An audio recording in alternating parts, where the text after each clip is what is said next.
This afternoon. Just wanted to, we thought it'd be a good opportunity as we are at a key moment in the fight against ISIL to assess the progress that the coalition has made at this particular moment in time, and also look back at how far the coalition has come working with our local partners in Iraq and Syria. As you all know, Acting Assistant Secretary for International Security Affairs Elissa Slotkin has been a critical member of the Secretary's team throughout the Counter-ISIL campaign and been actively engaged with all of our coalition partners throughout this entire process. So we thought it would be a good opportunity to have Elissa walk you through a little bit her perspective on where the coalition stands at this point, and again, how we got to this particular moment in time. She's also available to answer questions on other areas of her responsibility and authority, but I'll also be standing by if we could keep her focused on her world, and I'll be standing by to answer questions on other topics when she's wrapped up. So with that, Elissa, thank you for being here, and it's all yours. Great. It's great to be here. This is my last day, so it's particularly nice to see everyone and that we've traveled with and spent time with, and thanks to all of you guys for all your great support and educating me on the world that is the press.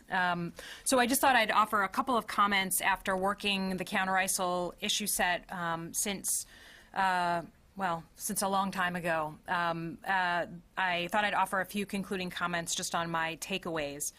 I think first is that momentum and simultaneous pressure are required to succeed against this target. The military has done a fantastic job at furthering that, but we have learned through many, many years that unless there's simultaneous pressure across multiple ends of their flank, they just have the ability to disappear and pop up somewhere else. We've all learned that since 9/11, and I think I've had that affirmed for me through our operations, the importance of simultaneous pressure. We continue to make really good progress, and I think right before I came in here, we got the quick report that the Iraqi security forces have progressed all the way to the Nineveh governance building, the provincial council building, and hoisted the Iraqi flag above it. That's the seat of the government for Nineveh province. Those of you who know Iraq very well, that's a place you may have visited. It's both a symbolic victory and a significant operational victory. So thrilled to see that the success continues, and we've got that momentum that's so required. The other lesson, we've talked about this before, is that working by, with, and through local partners, the Iraqi security forces, it's not just for our health. It's because we have learned that you need to go through those partners in order for the success to stick. Working by, with, and through partners often means that we work at their speed. And sometimes we hear the echoed comment, why aren't we moving faster? Why isn't this done already? And that's because we want it to stick. And I just wanted to make that point as I depart here, particularly learning lessons from the previous Iraq war. By, with, and through, I think, has really borne out as something that has helped us make these victories stick on the ground. Related to that is that I really believe that stabilization and governance in these areas is phase 4 of the military operation. It cannot be left out if you want to actually have a lasting defeat. It's something that is sometimes harder to do than the military victory, but it is absolutely required. So something that we've worked hard with the Iraqis to do is figure out what is the plan after the military victory. And they've learned through hard experience in Tikrit, in Fallujah, in Ramadi, and now they will have that challenge ahead of them in Mosul. And I just wanted to make the point that without that stabilization and governance plan, the job is not done. The other thing I've learned, and many of you have traveled with us and seen this in action, ISIL is a global threat, so it requires a global response. We cannot do this by ourselves. We cannot do this bilaterally with just a few other countries. We need a global response. So we've invested heavily in global coalitions, 60-plus countries, and I feel very firmly that that will be required, and a significant level of coalition engagement will be required in order to actually complete the task. And it may not just be a military lead in the future. I hope that it won't be a military lead, but you must have that global response. it also requires senior leader engagement. That's why the coalition structure, the minister level meetings that we've brought together are so important, because you need to have senior leaders at the top of their government forcing their political systems to constantly be looking at contributions. Right now, the coalition makes up over 40% of the forces that we have on the ground in Iraq. We cannot do that. We cannot do the level of effort we need without the coalition. So I've come away with a firm belief that that is needed.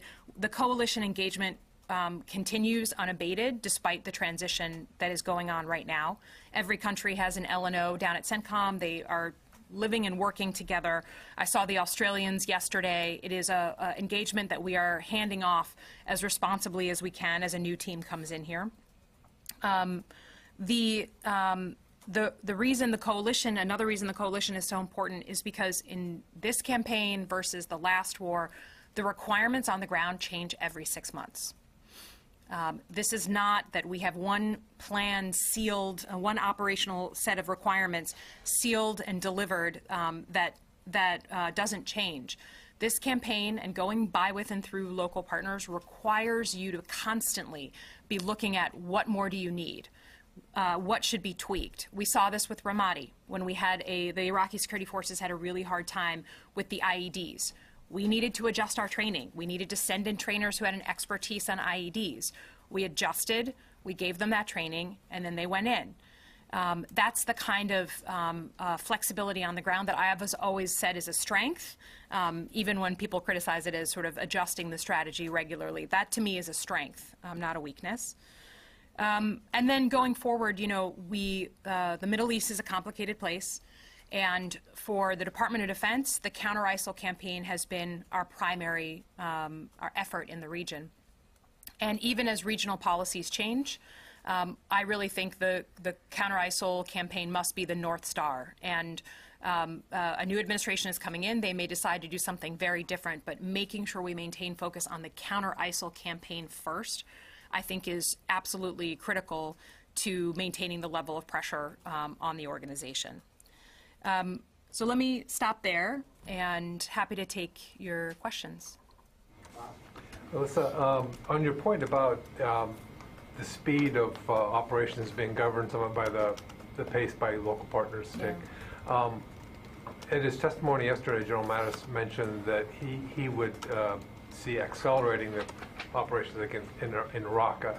And I'm wondering what would stand in the way of doing that, why you haven't done that already, what are the limitations there? Yeah, so I think that we have worked hard to accelerate the campaign, and we've been very open with you all when we have done that. And as the Secretary and the Chairman have said, everything that we've asked the President for, he's given us. So we are asking for the things that are needed on the ground. I can't suppose what the General Mattis is particularly thinking of or what ideas that he has. All ideas are great, so I think that is a good thing. But you know, our campaign is deeply tied to supporting the local forces on the ground. So as the Chairman said the other day, when they accelerate, we accelerate. When they need a minute to reset, you see the quieter period in our air campaign. So, you know, I think it's always good to be reflecting on what more we can do, but I do not feel like we have been held back in any way from accelerating the campaign to the greatest extent possible. So is it possible, under current circumstances, to accelerate the attack on Raqqa, or are you saying it's just not possible? Oh, on Raqqa? Yeah. So our commanders have a plan. You know that we're in the beginning, or we're in the middle, actually, of isolation of Raqqa, and that's going well. They have a plan that I believe is, you know, pushing to the limit what we can do on intensifying that campaign. But, you know, all ideas are going to be on the table. But I believe we have in place a plan right now that it moves as fast as the local forces on the ground are able to move. Thank you for doing this, by the way, and thank you for your willingness to engage with the media. It's not always common, people in your position. On Syria still, can you just talk a little bit about the increasingly complicated relationship between the U.S. and Turkey, specifically with regard to Syria? What does the Russian involvement specifically with al-Bab do to the situation do you see it actually plausible that the U.S. will provide more support, or any support, frankly, to Turkey, specifically with regards to al-Bab? Or do you see that becoming more of a Turkish and Russian effort there? Yeah. So, we are engaged on an hourly basis with the Turks on Counter-ISIL campaign in Syria. We have a liaison team that's resident in Ankara. They are engaging every single day on the full spectrum of coalition support to the campaign. You know that we've done everything from air support, surveillance. We've had forces on the ground helping and advising. So the full suite of coalition support is there, and it's something we talk about every day with the Turks. We have talked with them about al-Bab. They know that we are in that conversation with them, and there's a whole suite of things that we're talking about providing. I don't want to get into the details. That's some part of our private conversation with the Turks, but I don't see al-Bab as radically different than other places in Syria where we've actively worked with the Turks. Now, the Russians are there, and so that definitely is an important factor. But we have, over the past, I guess it's now almost 18 months, figured out how to work and keep ourselves safe with all the aircraft that are flying in that airspace. Obviously, with the coalition, that's very easy, and with the Russians, we've worked out procedures that help keep us safe. So those kinds of things are still working, they're still functioning, including on al-Bab. I don't think al-Bab signals some new change in something. I think that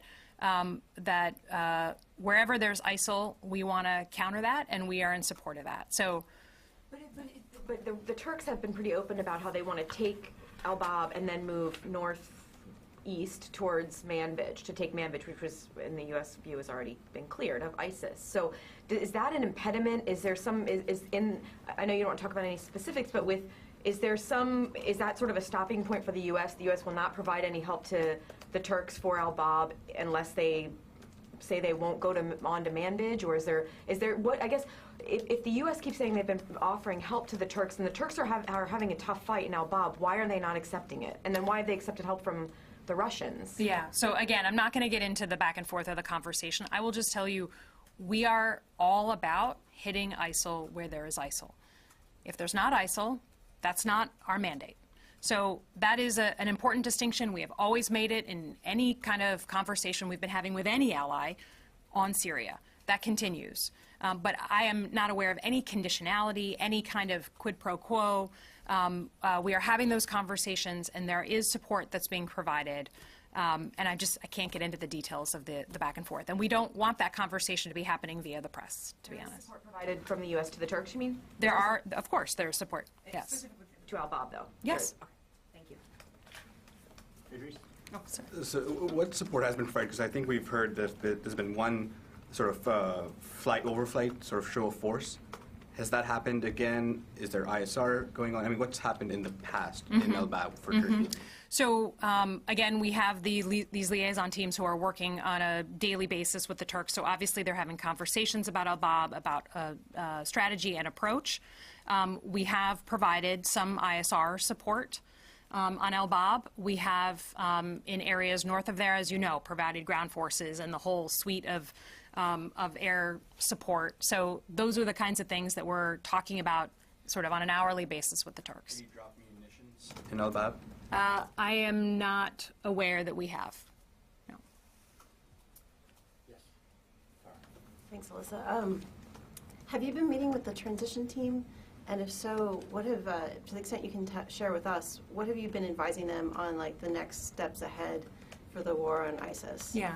So I don't want to get into the details of those conversations, but we have been meeting with the transition team. They've been very open. The secretary, I mean, from the president on down, we were given guidance to do as open and transparent and healthy a transition as possible. I was part of that transition when it went from Bush to Obama, so it's part of our responsibility here, and I feel very positive that we've been living up to it. As you can imagine, they've been asking about the big issues, the big defense and security issues that are in my area of responsibility. They've been open, they've been interested, and we have been giving them our best policy advice based on our experience. But that's the level of detail I feel comfortable going into. Okay, and then one more, in the 2 years or so under Secretary Carter, are there specific actions where there was a lesson learned? Like, for example, the first generation of Syria Train and Equip, were there lessons learned from that applied to the fight now? Lessons learned the hard way? Yeah, Is that what you mean? exactly.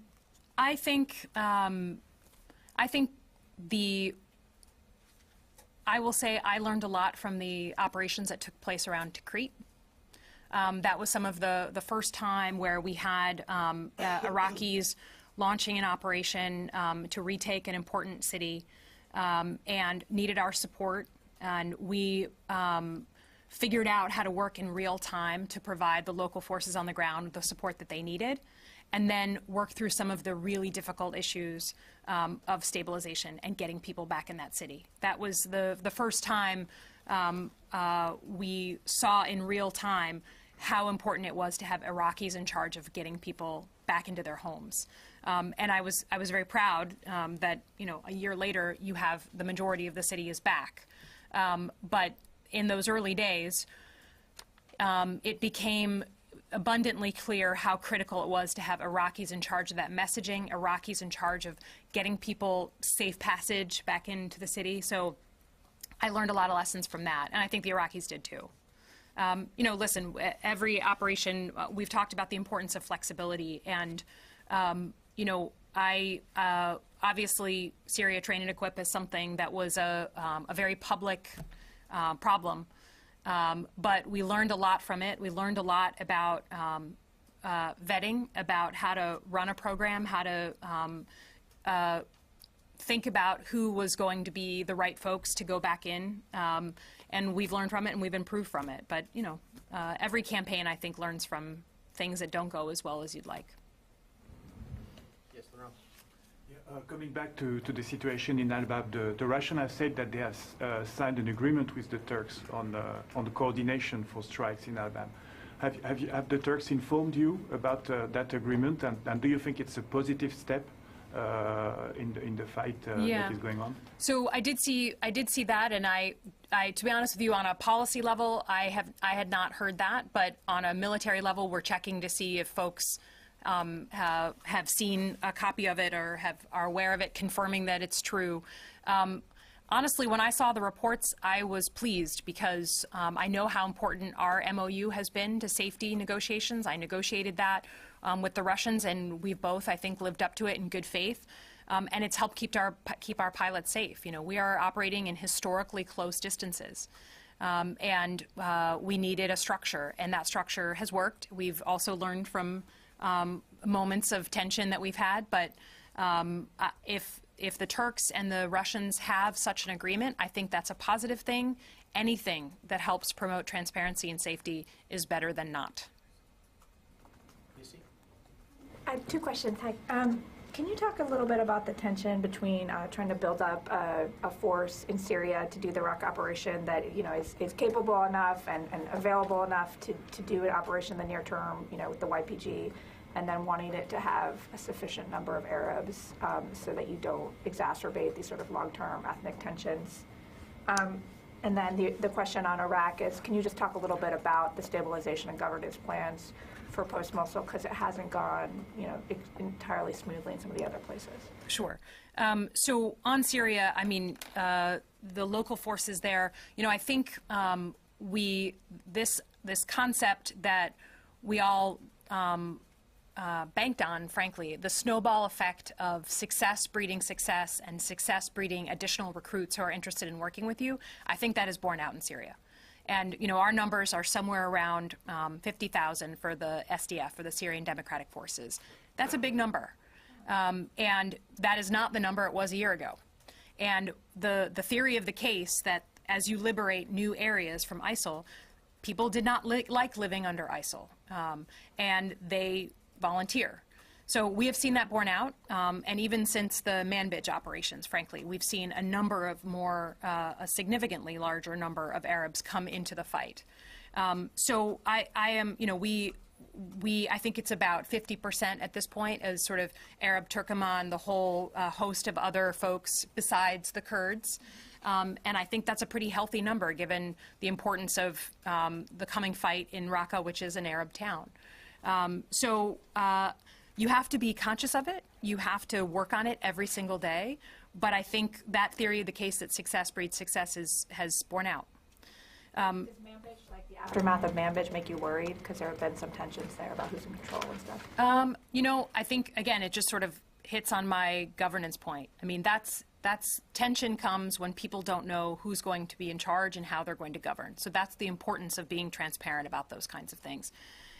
So I'm not worried. I think that people on net absolutely prefer the SDF to ISIL. And I think we've seen that borne out.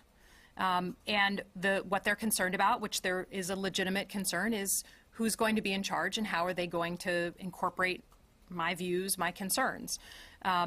And I think that's natural, and I think that has to be addressed, but I don't think those concerns are greater than their concerns over living under ISIL.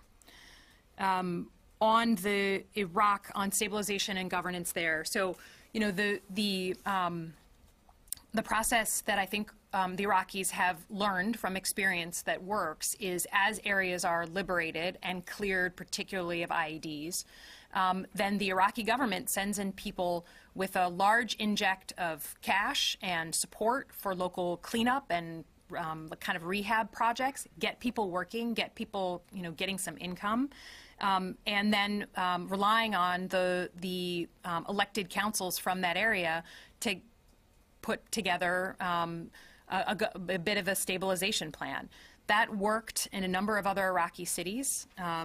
And I think that is the approach that they are taking in Mosul. Mosul is obviously much larger, so it's a much more important and difficult task. But at least they've had the experience of multiple other cities to go with. The governance issue, which in our parlance, stabilization is kind of the sort of more short and medium term, whereas governance is sort of the big, what is the more longer term way forward. Those are very much the really tough work that the Iraqi government must do. Some of the fundamental tensions that have existed since 2003, they are borne out in things like governance. So they're very difficult, and they will require the highest levels of the Iraqi government to solve those issues. And I think the good news is Prime Minister Abadi, President Barzani, they know the importance of getting this right. They are motivated to try and solve it. And they have the cooperation, the unusual cooperation, frankly, and positive cooperation of the Mosul campaign as a backdrop for that important political work they're going to have to do. Yes, Thomas. Hi, Elissa. Hi. Thanks for doing this. So at the top you said that the pace of the campaign is dictated largely by the by, with and through component. Yeah. And you know, you're going as fast as you can per the local forces. How worried are you personally that there is going to be this new pressure to energize, to speed up and increase the tempo of the campaign? And it could actually ultimately, could it have a deleterious effect? Could it slow things down where the pace goes beyond that of the local forces?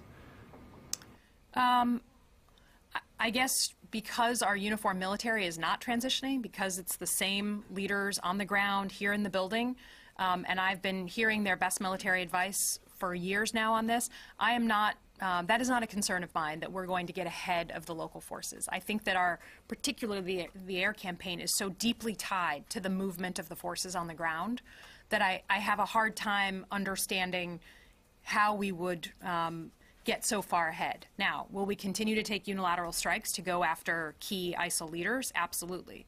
But we're doing that now. So our military has developed a plan that I believe in, and I just don't, I'm having a hard time seeing how it would get so radically ahead of the local forces. So does that mean that you don't necessarily see like a big increase coming from the military?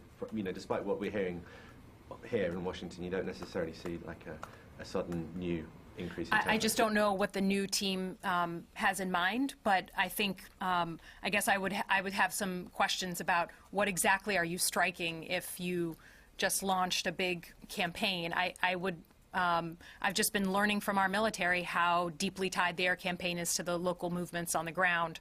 So I I just, I would have some questions about what is the effect you're going for. I want to get back to what you were talking about before about the safety MOU. We spoke to some aviators out at Al Udeid who were talking about close calls with Russian aircraft. Because you did help set up that MOU, I was wondering if you thought there was room to expand on that agreement and whether or not you thought there was a need to expand on it. Yeah, so I think that we've done a lot of work. You know, we wrote the MOU, I believe it was October of 15. Is when we finished it, and right when the Russians came into Syria. And since then, we've done a lot of work together. I mean, we've learned a lot of things about how to operate. Some things are very basic, like just making sure the pilots can communicate with ease. Sometimes it's understanding each other and making sure there's transparency on what they're doing versus what we're doing. And we have constantly improved upon that document since we started. So I'm in total favor of, as necessary, in order to keep all these guys safe, to expand upon it as needed. Absolutely. I wanted to ask you about, thanks for doing this, by the way, post-Mosul. I think a lot of people are probably under the impression that once Mosul is finished, that, you know, that's the end of the caliphate in Iraq and so forth, but there are, in fact, more battles to be had, especially in western Iraq. And so what is the enduring U.S. presence in Iraq as far as what you're seeing now, what this building is seeing in this administration? I'm sure that's probably something the incoming administration has been concerned about as well. Yeah. Yeah, and I think that question will have to be put to the next team. But honestly, it will be up to the Iraqis. I mean, just like the last time around, they will have to give us their sense of what is of interest to them in the long term. I think the Prime Minister has been pretty open about the need, at least, you know, beyond Mosul, we are going to need a strong coalition presence because the fight is not done. But in terms of the long-term disposition, it's just an inherently Iraqi question. Now, will the next team have to make a recommendation? Of course. And my feeling is that some sort of relationship with the United States over the long term is a positive thing. That doesn't mean it looks like what it looks like today. But I think, again, because of the lessons we've learned on needing a lasting defeat, this is not something that's a short-term conversation. We have a ways to go still. Is the U.S. preparing for a long presence in Iraq in places like al-Assad and these other bases where we have numbers of American troops? I wouldn't describe it that way, no. Where do you see the next battles? Well, I mean, all you have to do is look at a map and that sort of inkblot chart that is always out there, and where is ISIL? They are in western Iraq, and that border needs to be reestablished. I mean, this is an issue of Iraqi sovereignty, and right now we have some areas that still remain an open an open place, an open plain, and we've seen ISIL in the past exploit that.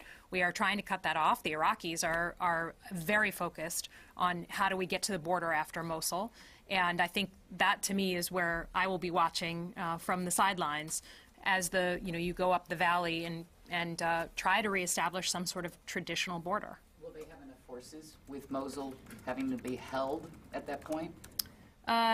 Well, that's why stabilization and governance is going to be so critical, because they need forces to be shifted around Iraq and to focus on other battles.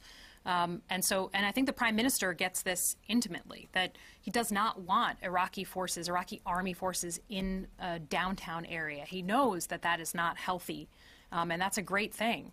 But you need to have enough police forces, hold forces, and the city needs to be stable enough that other forces can be moved to other battles. And that's why stabilization is so critical, because if the things are unsettled, then they can't go on to finish the fight.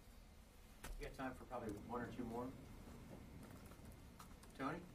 I came in late, so forgive me if this has been asked, but in your world, has there been much discussion of what impact keeping 3,000 to 4,000 troops in Iraq after 2011, if we didn't pull out of Iraq, you know the debate, would that have had much of an impact or any impact on stemming ISIL's rise in Iraq? Yeah. So I think the key piece of information that is always missed in this conversation is that the Iraqis play a critical role in deciding whether any country has a presence within their borders. That's their sovereign right. And the Iraqis at that time, their political process did not support a U.S. presence. So whether we should have, could have, all that is, I don't want to say it's moot, but it is certainly needs to be looked at as deeply affected by what the Iraqis decided at that time. Now, we have new leadership. We have a new relationship with them. The question will still go to them. It is their country, so they will have to make that decision. But I think the debate on should we have, could we have, all that kind of stuff always gets, they leave this big part out, and that's the Iraqi government and what the prime minister wanted and didn't want at that time. She did not want U.S. troops with the parliament. I mean, it's your... The political system could not support, at that time, an enduring U.S. presence. You know, those of you who know Iraqi politics well, you can go into the details of it, but the prime minister and the parliament together could not support that. So anybody who claims that the Obama administration lost Iraq, it's an irrelevant argument unless you factor in the Iraqi politics? Yeah, I think that argument is premised on the fact that we would be an occupying power into eternity, that we could just decide to be in a country without the permission of the people, and somehow that would be good for us, that our folks would be safe. Both legally and security-wise, I think that is a misperception. And, yeah, that's... Still take some questions? Yeah, I will. That's what I'm trying to leave time for that. We have a promotion ceremony. I know, that's what I'm soon afterwards. asking. I'm trying to keep Yeah. Corey. On Syria, on the SDF, it sounds like you've had a pretty good influx of Arab and Turkmen forces, but how quickly can you train them to be effective? And then also, this is just speculation on my part, but I would assume the next administration might consider adding more American troops into Syria. Can you talk to why or why not? Maybe that would be a good idea, I guess. So we recently announced adding more forces, so I think our views on that are pretty clear. I can't suppose what the next administration is going to do, but we just added some ourselves. It's a natural thing to relook the campaign. That does not surprise me. In terms of, I'm sorry, I'm forgetting your first question. How quickly can you train this influx? That's right. So with any force on the ground, you take in these new folks, you vet them to make sure that they're up to our standards in terms of age and health, and then also not being on a terrorist list, all those things. And then you see what they can do. And some folks are just, they want to defend their town. They don't have skills and training as in any military background. And some folks may have more experience, but you need all kinds in a force that's going to take Raqqa. A force of 50,000, not everyone's on the front lines and not everyone's doing the checkpoint, So the guys on the ground, that's why we needed more forces, was to engage more U.S. forces. We needed to engage with these guys and make sure that we were helping them as best we could with the plan for Raqqa. On that note, I really want to wrap up so we have time for other questions, and we do have a hard out at the end. Let me just, personally, I want to thank Elissa as well, to echo Courtney's comments for your willingness to engage with the press corps and to help me and everyone on my team explain so much of what is a very complicated fight against ISIL, and thank you for your service. Thank you. Well. Thanks, guys. Great to spend time with you. See ya. Thanks. Right. Thanks, Elissa. Thanks. Okay, Barbara. Different subjects. First on China and the South China Sea. Chinese state-sanctioned media is saying that I think you're aware that the U.S. would have to wage large-scale war in the South China Sea if it wanted to prevent Chinese access to the islands it's developing. Does the Pentagon have a reaction to that from the Chinese, please? I'm not aware of that particular report this morning. I will just reiterate what we've been saying all along about the South China Sea, and you've heard the Secretary even yesterday talking about this, that we have been operating in the South China Sea in the Asia Pacific for decades. The U.S. military has. We continue to believe that These disputes in the South China Sea should be resolved in a peaceful fashion through dialogue and through diplomacy. There's been court rulings to this effect that are, of course, we think significant and should be abided by claimants there. We don't take sides in these disputes.